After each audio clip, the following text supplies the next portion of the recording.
everyone, to the Morning Woodward Show. Like I said, we're going to revisit the Stafford-Goff trade, Adam. Are you sold? Who won this trade? And both teams won the trade, so let's start there. The Lions got 2 first-round picks. Yes. That is good. That's good. That's really good. Moving on. The Lions failed to do what the Rams are doing right now. You can all admit it. Whether you want to... Actually, not you all can admit it. You won't. But it's fine. The Lions have never had a GM like Les Snead. They've never had a head coach like Sean McVay. 5th season as a head coach. 5th straight winning season. What a surprise.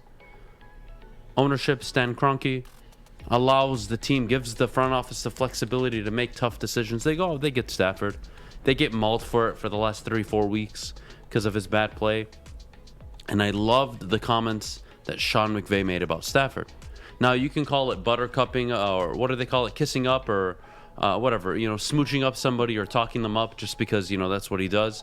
Sean McVay's great at the podium, by the way. But regardless, he said that I learned more about Matthew Stafford in the 3 weeks where we were losing and he was playing bad than when we were 7-1. And to me, that says not only a lot about a coach, but the quarterback and their relationship. They're going to be just fine in Los Angeles. I think both teams won the deal. Lions got draft capital. They were clearly entering a rebuild like they've been doing all these years. So they got 2 first-round picks. It's not about who won the deal. You have to look at from perspective, guys.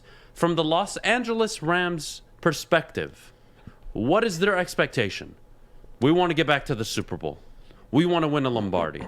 We feel we have the team to do it. Great. They went and upgraded at quarterback. They now feel they can do it. Especially after last night. The Lions' perspective, Stafford gave us 12 years. We were running into a brick wall. We had just fired Patricia. We were hiring a new coach, a new GM. He didn't want to be a part of a rebuild. We know we're going to be in a rebuild. What's the best case scenario for us? We get 2 first-round picks for him. Great. The Lions also won the trade. The Lions couldn't build a team and a front office and an organization like the Rams have. And that's what set them back. And that's what allowed them to go all these years without a division title, a playoff win, etc., etc. And I think this is my favorite thing. Because, look, we talk about Stafford all the time, and, people think, well, he couldn't get it done. Big moments. Couldn't get it done. And, it makes sense. I believe, 10-73 against winning teams. And then I just, Stafford, how many years did he give us? Good job, Kennedy. Sorry. It's okay. How many years did Stafford give us? Could you answer? 12. 12 years. All right, so I did some research. Let's look at the 12 years prior to Matthew Stafford. 10 losing seasons. Oh, yeah. It ain't good. 1 playoff appearance. 0 divisions. 12 years with Stafford. 3 playoff appearances. 4 winning seasons. And, of course, no division titles. But here's where things get really, really good. Guys, let's look at the last 25 years. The 12 years before Stafford, the 12 years with him, and the 1 year since he's left. And during the 12 years of Stafford's time, I want you to really look at the games where he didn't play. Where they missed out on Stafford. He was injured, hurt, whatever the case may be. Stafford didn't play. What was the record like? Well, the 12 years before, and the 27 games Stafford missed, and the 1 season since, let me add it up for you. Since Stafford has left, they are 1-11-1. During Stafford's time in Detroit, when he missed football games, they were 5-22. And my favorite stat of them all, in the last 25 years, without Stafford, the Detroit Lions are an outstanding 54, 177 losses, and 1 tie. Matthew Stafford clearly was the problem. But it wasn't a problem that your ownership, they took over in 63. They've had 38 losing seasons in the 58 years that they've owned the team. 38 losing seasons. And don't get me wrong, there's a lot of 8-8s, 7-7s during the 14-game years. A lot of even records. Those aren't even winning seasons, let alone division titles. And you have 1 playoff win to show for in 58 years. There you go, guys. That is your history without Matthew Stafford. So this idea that Matthew Stafford couldn't deliver, I don't know a single person in the history of this organization that's delivered. Not only delivered, but people say he was the main source of the problem. But Stafford, I'm just a dumb you know what broad. Stafford is? Stafford in Detroit was that guy or girl in a relationship that just gave everything. Even though they knew the other person was unfaithful, messy, couldn't get organized, couldn't get their life together, they stuck around even though they were successful themselves, and they said, I want to bring you up with me.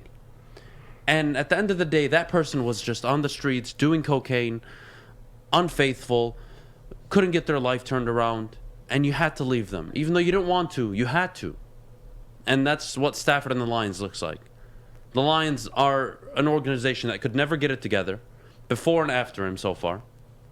Yet we look at Stafford like he was the main source. He was not the only problem here. Well, he had Calvin. He had a top 5 defense once. Never. Oh, Adam, he had Joique Bell and Reggie Bush. Could have gone to the Super Bowl. Hell yeah, they could have. I never get it. I'll never get it. As if like, when have the Lions ever hired a Hall of Fame head coach? When have they hired a reputable, stout GM that turned out to be like, oh my goodness, they've got him at running the team? My goodness, they've got him at head coach? Stop it, guys. 25 years. 12 without Stafford. 12 with him. And in the 12 years where he didn't, in those 12 seasons that he was here, and the 27 games he played, you were 5-22. Put that into perspective. In the 12 years before, the 12 years during where he missed games, and the 1 year since where they were 1-11-1, it all adds up to an outstanding 54 wins, 177 losses, and 1 tie. With 0 divisions, 0 playoff wins, and 4 playoff appearances in 25 years. That's this franchise. So excuse me that I'm not ready to be bullish and sit there and say, well, Matthew Stafford was the problem. Number 9 couldn't get it done in Detroit. Don't you look at your front office? Don't you take a look in the mirror? Look at your leadership group. Talk about this all the time. Leaders at companies matter. Where's your leadership group? Where's your head coach that is revered by everybody in the NFL? Because last I checked, head coaches that get a job in Detroit never get a head coaching job ever. Ain't that funny? Matthew Stafford was the problem. Right, Jeff? I guess so. I guess to fans that he was. But to go back to the trade, I want to reference that to say who won it, I think is a dumb question or a dumb answer if you say who won it. It's more so both teams, both quarterbacks, Jared Goff, Matthew Stafford, they both needed a new destination, and it worked. We got 2 first-round picks, a compensatory pick, a 3rd round, and then we got a former number 1 overall pick in Jared Goff, which, say what you want about Jared Goff, he provides something, stability, if you will, to a certain extent for the next 2 years. And for Matthew Stafford, people who say he's the problem, look at what he's done in his first year. And I want to address the people that say Super Bowl or bust. Because if they don't make the Super Bowl, I get that. Because it is Super Bowl for bust for a lot of these good teams. If you don't make the Super Bowl, it is essentially a failed season. But when you're talking about Stafford and you're talking about the Rams, if they win a playoff game this year, that's the step for me. They just need to win a playoff game, and I think Matthew Stafford already shuts up the haters. I don't know if it's a Super Bowl or nothing. I mean, it is mentally for these players, but for the media, I mean, you're still going to look at next year for the Rams and how they can build off of it. The whole Stafford thing, I mean, I never understood that. You just read off the stats and what we were without Stafford. And I like how Pistons Talk put it, because I agree with him.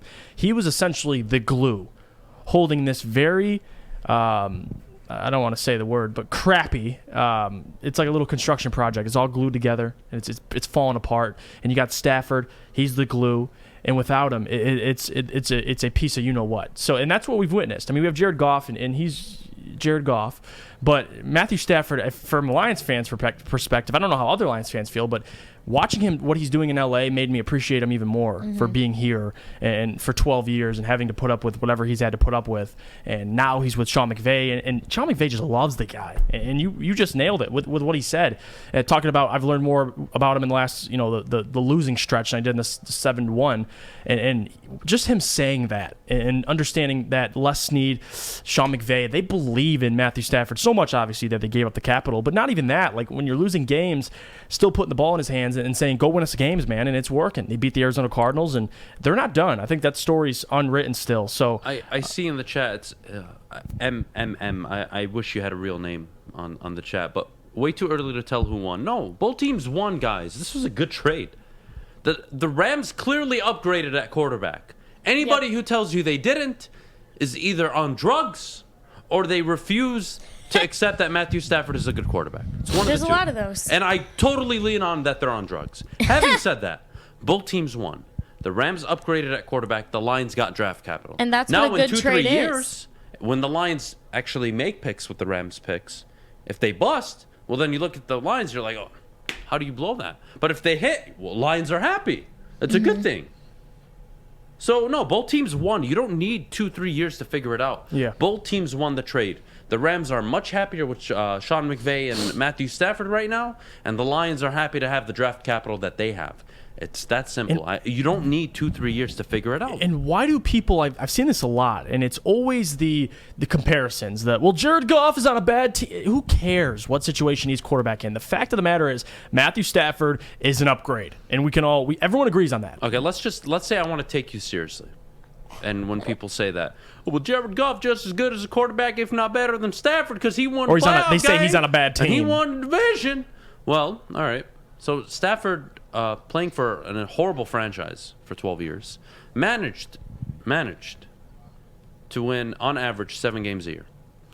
Jared Goff, in his 19 games since he's left Sean McVay, with or without him, won 18-1, or won 17-1. Excuse me. Right.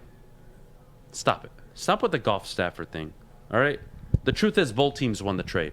The Rams upgraded at quarterback, and the Lions got draft capital. If you don't see it any other way, you're delusional. I can't help you. I really can't. I think, though, the results that will to come, like if the Rams obviously win a Super Bowl or two, whatever they do in the future, and if whatever the Lions do, I think you can kind of make an assessment. What does that have to do with the Lions? The only thing that plays out if the Rams go on and actually accomplish something significant like winning a Super Bowl, all that says is it's a big smack to every Detroit Lions fan. Because what it tells me is that the Fords could not put together an organization and a head coach and a team around Matthew Stafford that could have delivered such success. That's what it tells me. And I already know this. I don't need them to win a Super Bowl to know this.